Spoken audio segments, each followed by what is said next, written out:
Halo, Assalamualaikum warahmatullahi wabarakatuh.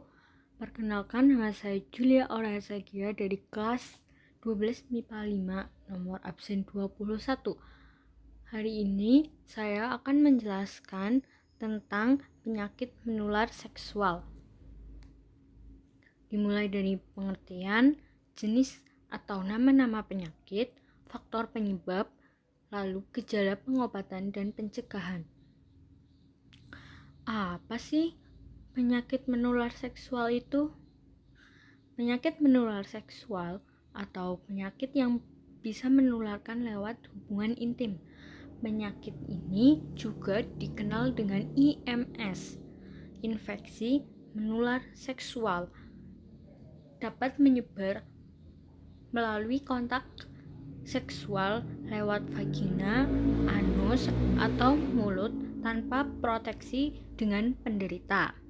Lalu, jenis-jenis PMS itu apa aja? Yang pertama ada sifilis, kedua gonorge, ketiga chlamydia, keempat kutil kelamin, kelima HIV, keenam herpes. Mari kita bahas satu persatu. Dimulai dari sifilis. Sifilis yaitu penyakit seksual yang disebabkan oleh infeksi bakteri Polydium. Penyakit ini mempunyai gejala seperti munculnya luka pada alat kelamin, umumnya bertahan 1 hingga 2,5 bulan dengan tidak ada rasa sakit, tetapi mudah untuk ditularkan. Kemudian gonorrhea, yaitu penyakit seksual yang disebabkan oleh bakteri Neisseria gonorrhoeae. Biasa dikenal dengan kencing nanah karena menyebabkan keluarnya cairan saat buang air kecil yang menyebabkan rasa nyeri pada penis atau vagina. Lalu ada chlamydia. Penyakit seksual ini umum terjadi, gejalanya memang tidak terasa dan biasanya disebabkan oleh Claudia trachomatis. Namun, chlamydia harus tetap diwaspadai. Yang selanjutnya ada kutil kelamin. Itu salah satu penyakit menular seksual yang disebabkan oleh virus human papillomavirus di sekitar alat kelamin. Penyakit ini menimbulkan rasa sakit, tapi biasanya akan muncul rasa gatal dan memerah. Yang selanjutnya ada HIV. Virus human immunodefisiency yang tersebar melalui cairan tubuh dan menyerang sistem kekebalan tubuh. Pada awalnya, HIV tidak akan menunjukkan gejala karena virus tersebut tertidur. Yang terakhir ada herpes. Herpes ini dibagi menjadi 2, yaitu ada HSV1 dan HSV2. Keduanya itu dapat ditularkan secara seksual. HSV1 menyebabkan herpes oral, sedangkan HVS2 menyebabkan herpes genital. PMS itu faktor-faktornya apa aja sih? Yang pertama, melakukan hubungan seksual tanpa pengaman. Kenapa bisa dibilang begitu? Karena kita nggak tahu pasangan kita itu terinfeksi gejala PMS atau tidak. Jika kita tidak menggunakan pengaman dengan benar, maka penyakit PMS tersebut akan tertularkan kepada kita. Lalu yang kedua, melakukan hubungan seksual lebih dari satu pasang.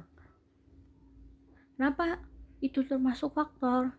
Karena bergonta-ganti pasangan yang kita tidak tahu pasangan orang tersebut apakah juga pernah mengidap penyakit ini, PMS ini, atau tidak.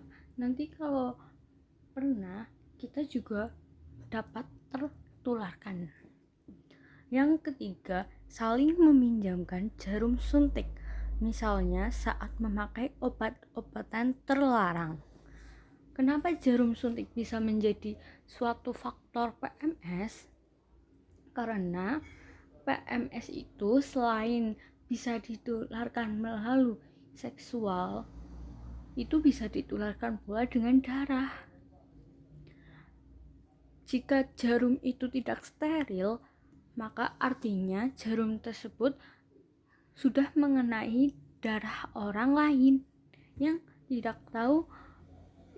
kita tidak tahu kesehatannya, kebersihannya, apakah orang tersebut mengidap suatu penyakit yang dapat menularkan kita. Lalu yang terakhir ada membuat tato di tukang tato yang kebersihannya tidak terjamin.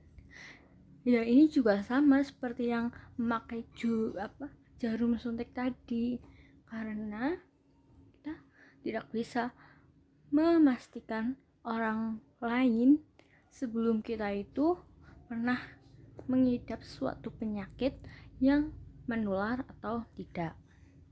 Lanjut. Lalu bagaimana sih cara mencegahnya? Pertama, tidak melakukan seks bebas, tidak berhubungan dengan pasangan yang terinfeksi.